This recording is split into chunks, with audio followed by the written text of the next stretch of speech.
All of the time, I get clients who come in and say, I just want to know I'm okay. Tell me I'm okay, whatever that means. And I think that's a relevant question in normal times and uncertain times. Mhm. And so I want to talk through kind of the 5 steps that I look for with clients when answering that question of, are you okay or not? The Okay. first is that you have to have a stable cash flow. You have to spend less than you earn. Because if that's not happening, you can't save for goals, you can't make progress, like nothing else is going to move forward. The second is that you have a rainy day fund for the next time Okay. you have to go to the ER or you need new brakes for the car or the water heater gives out, right? I'm usually looking for around 3,000 bucks here. The third is that you have a full emergency fund, which is different. This is for you lose your job, you get divorced, you're disabled. You need at least 3 to 6 months of your expenses in that emergency fund. Number 4 is that you have no consumer debt. I'm talking about high interest debt like credit cards or some predatory personal loans.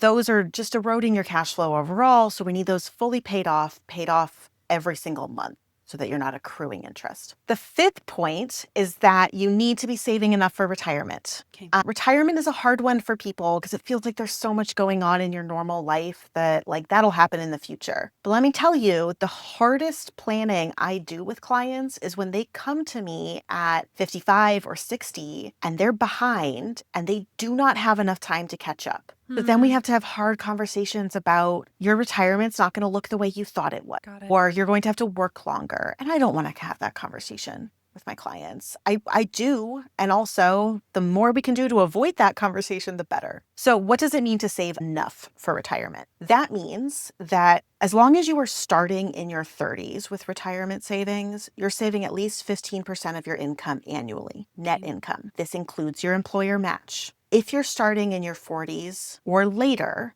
you're going to have to save more, and we probably need to do more detailed planning to figure out how much more. Okay. Note that if you have a pension or anything kind of else happening there in terms of income and retirement, that 15% target may not be as relevant. But even for my clients with pensions, I'm looking for 10 to 15% most of the time. Those are the 5 steps. The other thing I would kind of flag, given some of the uncertainty that we're all feeling, is just focus on what you can control. Like, I know Okay. there's a lot of noise and a lot of stress out there. Things have been a little rocky in the economy this year, but there's no point in borrowing trouble. Focus on what you can control. Try to ignore the rest of it. And those 5 steps are a really good place to start. Once you've hit the 5 steps, then we can talk about like extra credit goals. We can talk about saving for college or buying a house or renovating. But all of those things take second chair to the 5 steps.